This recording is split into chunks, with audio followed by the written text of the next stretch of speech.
Coming back on this, I think a lot of confusion comes from the fact that a lot of developers are just not aware what can be done and what cannot be done. And one of the things that actually it took me a while to realize, because we had some issues with naming our games memory match, for example. So in the last summer, we got emails from a company in Germany or somewhere who has a trademark on a word memory. We got a letter from Apple saying that they have a trademark and they were asking us to remove it. And my confusion was, how can they have a trademark on such a common English word? You cannot have a trademark for memory. But what all of you should understand is that it doesn't matter if the word is common if it's used in an uncommon situation. For example, Apple, right? You can name a computer company Apple, but you cannot name a company that sells apples, and correct me if I'm wrong.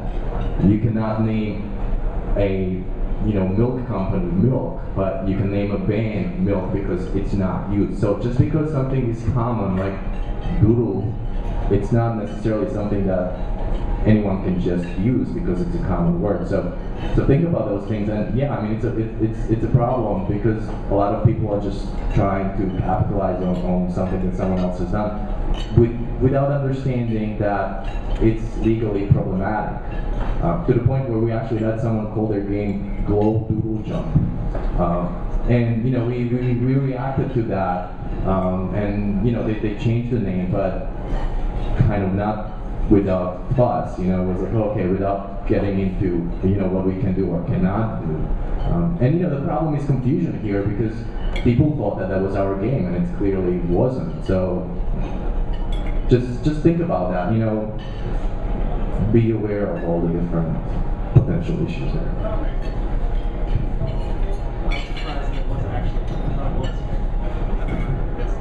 So now that you have, you form your company, you are protecting yourself with all the IP things, and now you're getting ready to launch your game. So I have a couple of questions for Bryan and for Igor, which is pricing.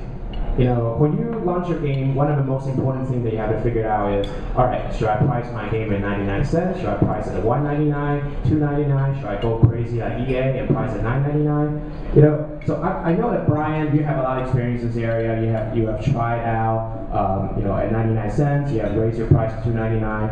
I'm interested in kind of hearing about what kind of effect by pricing in different price range, and how does it affect your downloads? And at the same time for Igor, which is you guys have stuck out with 99 cents all the time. What makes you make that decision, and how has that worked out for you? So I'll start off with Bryan.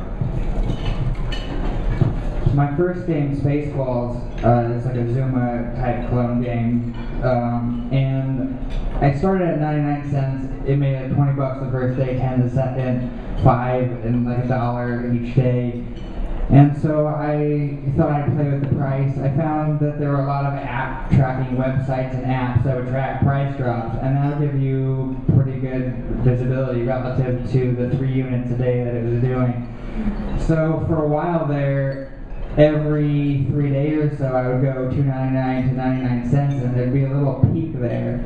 But ultimately, I don't think it didn't lead to any stability in sales, and it probably hurt it as a product because there were sales at $2.99 whenever it go up, and sometimes those were the biggest days, and then it would be big when it price dropped. But I don't think as any kind of real product with longevity or a large amount of sales that it's going to be an effective method of selling. I was trying anything at that point.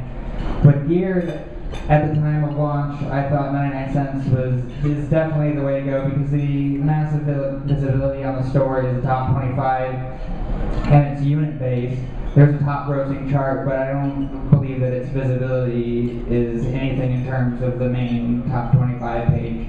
And to get there, you need just units, and it doesn't matter what price point it's at. Get 10,000 units to get to the top 5 per day, which was what it took at in late August when mine was #1.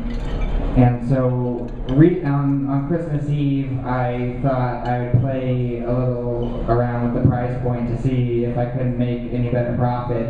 And it seems that when you go to $2.99, if you lose less than 2/3 of your sales, then you're still going to be making a profit. If you triple your price and lose only like half your sales, then at least you have whatever percentage of increase that was. You're not going to. Certainly wasn't tripling the profit or doubling the profit. It seems like it's almost stayed the same, but even if you get that little tiny profit, you're losing your ranking, which is units based. So I dropped from, I think I was in the 30s at the time around Christmas for puzzle and strategy, and now I'm in the 80s. But I figured at the time I could try it because most of it was probably word of mouth at that point, since I wasn't in the top 100 list or anything like that. And yeah. All right. Very interesting subject, of course, and very touchy one. What our actually strategy from the beginning was, we'll just make things for 99 cents. We're two people.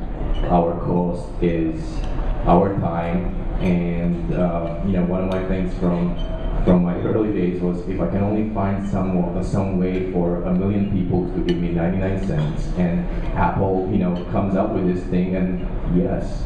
So, think about your costs. Think about how much it costs you to make this game. Think about how much you want to make, and think about the fact that the lower the price is, you'll probably have more people buy it. It will be easier to get visibility and so on. And while it's actually really tempting to say, well, what, if I could only sell this for $1.99, I would make 100% more money, and what's $1, right?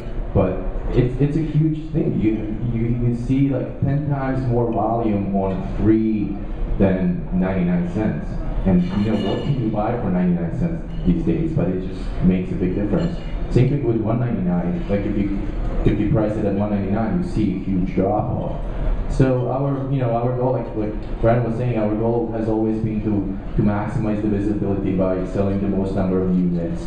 And at some point, you're really making enough money that you don't really have to be greedy. And some business people will probably not agree with me here, but I'm pretty happy where we are now. Obviously, we're huge, but I was at a point last year where I was happy. We were selling 200 or 300 copies a day maybe, and it equaled out to like $10,000 a month each, which is a really nice salary, So, and that's all from 99-cent products. We did try increasing the price on one of the games that was in top of the kids list from 99 cents to $1.99, and we immediately saw a drop, and we moved it back to 99. We've played a little bit with the prices of some of our sort of educational apps.